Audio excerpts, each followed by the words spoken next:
Try ಮಾಡಿ ಆಚಿ chicken masala. Shivaji ಜಯಂತಿಯ ಮೆರವಣಿಗೆ ಸಂದರ್ಭದಲ್ಲಿ ಬಾಗಲಕೋಟೆಯಲ್ಲಿ ನಡೆದ ಅಹಿತಕರ ಘಟನೆ ಇದೀಗ ರಾಜ್ಯದ ಗಮನ ಸೆಳೆದಿದೆ. ರಾಜಕೀಯ ಆರೋಪ ಪ್ರತ್ಯಾರೋಪಕ್ಕೂ ಇದು ಕಾರಣವಾಗ್ತಾ ಇದೆ.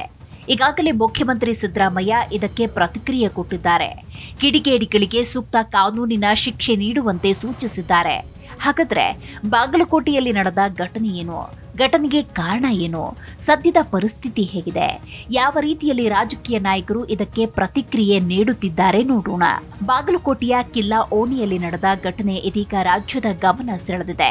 ಶಿವಾಜಿ ಭಾವಚಿತ್ರದ ಮೆರವಣಿಗೆಯ ಸಂದರ್ಭದಲ್ಲಿ ನಡೆದ ಘಟನೆ ಹಾಗೂ ಕಲ್ಲು ತೂರಾಟ ಪರಿಸ್ಥಿತಿಯನ್ನ ಉದ್ವಿಗ್ನಗೊಳಿಸಿತ್ತು. ಘಟನೆಯ ಬೆನ್ನಲ್ಲೇ ಪೊಲೀಸ್ ಇಲಾಖೆ ಎಚ್ಚೆತ್ತುಕೊಂಡಿದೆ. ಸ್ವತಃ ಮುಖ್ಯಮಂತ್ರಿ ಸಿದ್ದರಾಮಯ್ಯ ಪೊಲೀಸ್ ಇಲಾಖೆಗೆ ಕಟ್ಟುನಿಟ್ಟಿನ ಕ್ರಮ ತೆಗೆದುಕೊಳ್ಳಲು ಸೂಚನೆ ಕೊಟ್ಟಿದ್ದಾರೆ. ಶಾಂತಿ ಕಾಪಾಡುವಂತೆ ಸಾರ್ವಜನಿಕರಲ್ಲಿ ಮನವಿ ಮಾಡಿಕೊಂಡಿದ್ದಾರೆ. ಹಾಗಾದ್ರೆ ಏನಿದು ಘಟನೆ? ಬಾಗಲಕೋಟೆಯಲ್ಲಿ ಶಿವಾಜಿ ಭಾವಚಿತ್ರದೊಂದಿಗೆ ಮೆರವಣಿಗೆ ಸಾಗುತ್ತಿತ್ತು. ಮೆರವಣಿಗೆ ಕಿಲ್ಲಾ ಓಣಿಯಲ್ಲಿ ಸಾಗುತ್ತಿದ್ದ ಸಂದರ್ಭದಲ್ಲಿ ಪರಿಸ್ಥಿತಿ ಬಿಗಡಾಯಿಸಿದೆ. ಕಲ್ಲು ತೂರಾಟ, ಚಪ್ಪಲಿ ತೂರಾಟ ನಡೆಸಲಾಗಿದೆ ಅನ್ನೋ ಆರೋಪ ಇದೆ. ಪರಿಣಾಮ ಸಂಘರ್ಷದ ವಾತಾವರಣ ನಿರ್ಮಾಣವಾಯಿತು. ಕೂಡಲೇ ಮಧ್ಯ ಪ್ರವೇಶ ಮಾಡಿದ ಪೊಲೀಸರು ಪರಿಸ್ಥಿತಿಯನ್ನ ನಿಯಂತ್ರಣಕ್ಕೆ ತಂದಿದ್ದಾರೆ. ಮುಂಜಾಗ್ರತಾ ಕ್ರಮವಾಗಿ ಪಂಕಾ ಮಸೀದಿ, ಕೊತ್ತಲೇಶ್ವರ ದೇಗುಲದ ಬಳಿ ಹೆಚ್ಚಿನ ಭದ್ರತೆ ತೆಗೆದುಕೊಳ್ಳಲಾಗಿದೆ. ಯಾವುದೇ ಅನಾಹುತ ನಡೆಯದಂತೆ ಎಚ್ಚರಿಕೆಯ ಕ್ರಮ ತೆಗೆದುಕೊಂಡಿದ್ದಾರೆ. ಸ್ಥಳಕ್ಕೆ ಹೆಚ್ಚಿನ ಪ್ರಮಾಣದಲ್ಲಿ ಪೊಲೀಸ್ ಭದ್ರತೆ ಒದಗಿಸಲಾಗಿದೆ. ಕಲ್ಲು ತೂರಾಟ ಹಾಗೂ ಸಂಘರ್ಷದ ವಾತಾವರಣದಿಂದಾಗಿ ಓರ್ವ ವ್ಯಕ್ತಿಗೆ ಗಾಯವಾಗಿತ್ತು. ಇದೇ ಸಂದರ್ಭದಲ್ಲಿ ಪಕ್ಕದಲ್ಲೇ ಇದ್ದ ತರಕಾರಿ ಮಾರುಕಟ್ಟೆಯ 3 ತಳ್ಳು ಗಾಡಿಗಳಿಗೆ ದುಷ್ಕರ್ಮಿಗಳು ಬೆಂಕಿ ಹಚ್ಚಿದ್ದಾರೆ. ಇನ್ನು ಗಾಯಗೊಂಡವರನ್ನ ಆಸ್ಪತ್ರೆಗೆ ದಾಖಲು ಮಾಡಿ ಚಿಕಿತ್ಸೆ ಕೊಡಿಸಲಾಗಿದೆ. ಕಲ್ಲು ತೂರಾಟ ಸಂಘರ್ಷದ ಹಿನ್ನೆಲೆಯಲ್ಲಿ ಬಾಗಲಕೋಟೆ ಬಂದ್ಗೆ ಕರೆ ನೀಡುವುದಕ್ಕೆ ಹಿಂದೂ ಸಂಘಟನೆಗಳು ಎಚ್ಚರಿಕೆ ನೀಡಿವೆ. ಆರೋಪಿಗಳ ಬಂಧನವಾಗಬೇಕು ಅಂತ ಆಗ್ರಹಿಸಿವೆ. ಈಗಾಗಲೇ ಹಲವು ಆರೋಪಿಗಳನ್ನ ಬಂಧಿಸಲಾಗಿದೆ. ವಾತಾವರಣ ತಣ್ಣಗಾದರೂ ಯಾವುದೇ ಅಹಿತಕರ ಘಟನೆ ನಡೆಯದಂತೆ ಪೊಲೀಸರು ಎಚ್ಚರಿಕೆಯ ಕ್ರಮ ತೆಗೆದುಕೊಂಡಿದ್ದಾರೆ. ಈ ಘಟನೆಯ ಹಿನ್ನೆಲೆಯಲ್ಲಿ ಬಾಗಲಕೋಟೆಯಲ್ಲಿ ನಿಷೇಧಾಜ್ಞೆ ಕೂಡ ಜಾರಿಯಾಗಿದೆ. ಫೆಬ್ರವರಿ 20 ಬೆಳಗ್ಗೆಯಿಂದಲೇ ಫೆಬ್ರವರಿ 24ರ ಮಧ್ಯರಾತ್ರಿಯವರೆಗೆ ನಿಷೇಧಾಜ್ಞೆ ಜಾರಿಯಲ್ಲಿದೆ. ಬಾಗಲಕೋಟೆ ನಗರ, ನವನಗರ, ವಿದ್ಯಾಗಿರಿಯಲ್ಲಿ ನಿಷೇಧಾಜ್ಞೆ ಜಾರಿಗೊಳಿಸಲಾಗಿದೆ. ಈ ನಿಟ್ಟಿನಲ್ಲಿ 4 ಅಥವಾ ಅದಕ್ಕಿಂತ ಹೆಚ್ಚು ಮಂದಿ ಒಂದು ಕಡೆ ಸೇರುವಂತಿಲ್ಲ ಅನ್ನುವಂತಹ ಆದೇಶ ಇದೆ. ಸಭೆ ಸಮಾರಂಭಗಳಿಗೂ ನಿಷೇಧ ಹೇರಲಾಗಿದೆ. ಬಾಗಲಕೋಟೆಯಲ್ಲಿ ನಡೆದ ಕಲ್ಲು ತೂರಾಟ ಘಟನೆ ಸಮಾಜದ ಶಾಂತಿ ಸೌಹಾರ್ದತೆಗೆ ಮಾರಕ.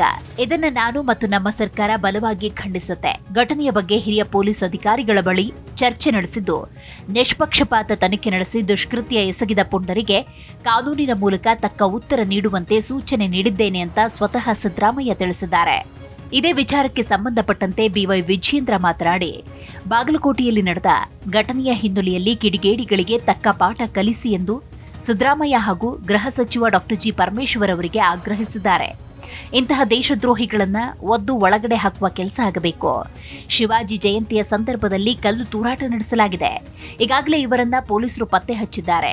ದೇಶದ್ರೋಹಿಗಳನ್ನ ಕ್ಷಮಿಸಬಾರದು, ಅವರಿಗೆ ತಕ್ಕ ಪಾಠ ಕಲಿಸಬೇಕು ಅಂತ ಒತ್ತಾಯಿಸಿದ್ದಾರೆ. ಬಾಗಲಕೋಟೆಯಲ್ಲಿ ನಡೆದ ಕಲ್ಲು ತೂರಾಟ ಘಟನೆಗೆ ರಾಜ್ಯ ಬಿಜೆಪಿ ತೀವ್ರ ಖಂಡನೆ ವ್ಯಕ್ತಪಡಿಸಿದ್ದು, ಪೊಲೀಸರ ಉಪಸ್ಥಿತಿಯಲ್ಲಿಯೇ ಕಲ್ಲು ತೂರಾಟ ನಡೆದರೆ ರಾಜ್ಯದಲ್ಲಿ ಜನಸಾಮಾನ್ಯರಿಗೆ ಸುರಕ್ಷತೆ ಎಲ್ಲಿದೆ ಅನ್ನುವಂತಹ ಪ್ರಶ್ನೆಯನ್ನ ರಾಜ್ಯ ಸರ್ಕಾರದ ಮುಂದಿಟ್ಟಿದೆ.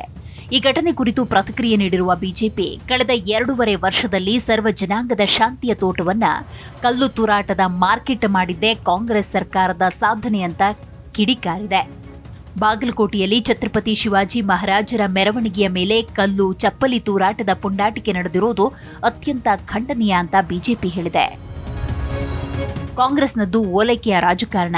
ತೊಗಲಕ್ಕ ಕಾಂಗ್ರೆಸ್ ಸರ್ಕಾರದಲ್ಲಿ ಕಾನೂನು ಸುವ್ಯವಸ್ಥೆ ಸಂಪೂರ್ಣ ಕುಸಿದು ಹೋಗಿದೆ. ಶಾಂತಿ ಕದಡುವ ಕಿಡಿಗೇಡಿಗಳಿಗೆ ರಾಜಾಶ್ರಯ ಸಿಕ್ಕಿದೆ. ಪೊಲೀಸರ ಉಪಸ್ಥಿತಿಯಲ್ಲಿಯೇ ಕಲ್ಲು ತೂರಾಟ ನಡೆದರೆ ರಾಜ್ಯದಲ್ಲಿ ಜನಸಾಮಾನ್ಯರಿಗೆ ಸುರಕ್ಷತೆ ಎಲ್ಲಿದೆ ಅನ್ನುವಂತಹ ಪ್ರಶ್ನೆಯನ್ನ ಪ್ರತಿಪಕ್ಷ ಎತ್ತಿದೆ. ಈ ಕಾಂಗ್ರೆಸ್ ಸರ್ಕಾರದ ಅವಧಿಯಲ್ಲಿ ಹಿಂದೂಗಳ ಹಬ್ಬ ಮೆರವಣಿಗೆಯನ್ನ ಗುರಿಯಾಗಿಸಿಕೊಂಡು ನಡೆಸ್ತಾ ಇರುವ ಇಂತಹ ನಿರಂತರ ದಾಳಿಗಳು ವ್ಯವಸ್ಥಿತ ಪಿತೂರಿಯಂತೆ ಕಾಣ್ತಾ ಇದೆ. ರಾಜ್ಯ ಸರ್ಕಾರ ತಮ್ಮ ಪರ ನಿಲ್ಲಲಿದೆ ಎನ್ನುವ ಧೈರ್ಯವಿಲ್ಲದೆ ಇಂತಹ ಪುಂಡಾಟಿಕೆ ನಡೆಯೋದು ಸಾಧ್ಯವಿಲ್ಲ. ಹಾಗಾಗಿ ಈಗಲಾದರೂ ಮುಖ್ಯಮಂತ್ರಿ ಸಿದ್ದರಾಮಯ್ಯನವರು ಓಲೈಕೆ ರಾಜಕೀಯವನ್ನ ಬಿಟ್ಟು ರಾಷ್ಟ್ರದ ಅಸ್ಮಿತೆಯಾಗಿರುವ ಶಿವಾಜಿ ಮಹಾರಾಜರ ಗೌರವಕ್ಕೆ ಧಕ್ಕೆ ತಂದವರನ್ನ ಕೂಡಲೇ ಬಂಧಿಸಿ ಕಠಿಣ ಕ್ರಮ ಜರುಗಿಸಬೇಕು. ಮುಖ್ಯಮಂತ್ರಿಗಳೇ, ಹಿಂದೂ ಸಮಾಜದ ತಾಳ್ಮೆಯನ್ನ ಪರೀಕ್ಷಿಸಬೇಡಿ. ನಮ್ಮ ಆರಾಧ್ಯ ಪುರುಷರ ನಾಡಿನ ಅಸ್ಮಿತೆಯ ವಿಷಯದಲ್ಲಿ ಸುಮ್ಮನಿರುವ ಪ್ರಶ್ನೆಯೇ ಇಲ್ಲ ಅಂತ ಬಿಜೆಪಿ ಎಚ್ಚರಿಸಿದೆ.